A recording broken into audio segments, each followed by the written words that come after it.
La République, c'est notre bien le plus précieux. Nous n'allons pas laisser les députés illégitimes de l'Union sacrée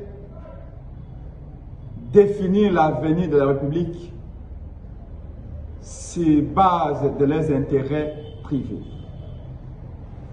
La République est au bord du précipice. Un groupe de gens ne peuvent pas, suite à leur projet nocturne, nous embarquer comme des chameaux, embarquer le peuple dans des voies obscures que nous ne saurons maîtriser. En un seul mois de septembre, plus de 380 Congolais ont trouvé la mort. Le 10 septembre dernier, en 2 jours, 2 naufrages avec un bilan de plus de 260 morts à l'Équateur, en Bandaka et à Bassankousou. Ces députés de l'Union sacrée n'ont initié aucune initiative parlementaire pour savoir les circonstances de la mort de leurs compatriotes. Et pourtant, c'est leur mission. Dans la province du Nord Kivu, dans le territoire de Lubero, 100 Congolais ont été massacrés par les ADF, 100 autres kidnappés. Les députés de l'Union sacrée, là encore, ont été aux abonnés absents. 2 provinces sont sous occupation. Il n'y a pas eu d'initiative parlementaire pour obliger les gouvernements à jouer son rôle de protéger les Congolais ou de garantir l'intégrité du territoire national. Les Congolais, dans tous les pays, ne vivent que de paris sportifs, de winners et de paris foot, pour nouer le début du mois. La misère est intégrale. La pauvreté gagne du terrain à la vitesse du son.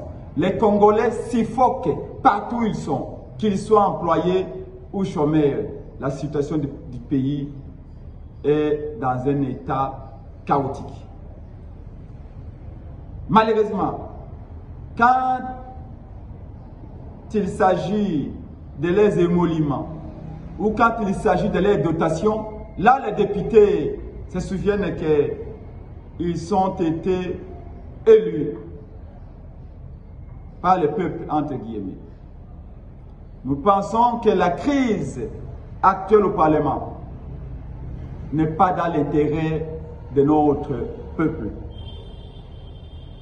Que l'Union sacrée, qui disait qu'elle était du bon côté de l'histoire, est en réalité du bon côté de la mangeoire. Et les députés sont prêts à donner leur vie rien que pour obtenir l'augmentation de leurs émoluments.